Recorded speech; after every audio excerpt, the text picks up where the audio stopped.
মক্কার একজন ধনাঢ্য ব্যবসায়ী সোহাইব রুমি। তিনি জন্মেছেন রোমে, তবে বেড়ে উঠেছেন আরবের বুকে। কুরাইশরা তার ব্যবসার সুনাম জানত, কিন্তু জানতো না তিনি একদিন দুনিয়ার সব কিছু ছেড়ে দিবেন আল্লাহর জন্য।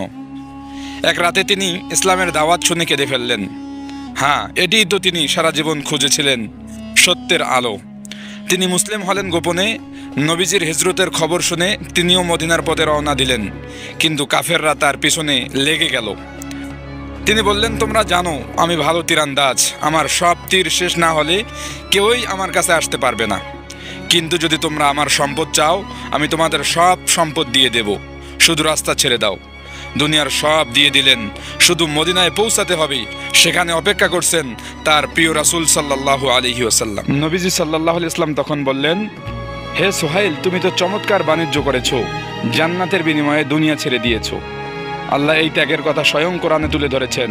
আর কিছু মানুষ আছে যারা আল্লাহর সন্তুষ্টির জন্য নিজেদের জীবন বিক্রি করে দেয়। আল্লাহ তাআলা বান্দাদের প্রতি অত্যন্ত দয়ালু। সূরা বাকারা 207।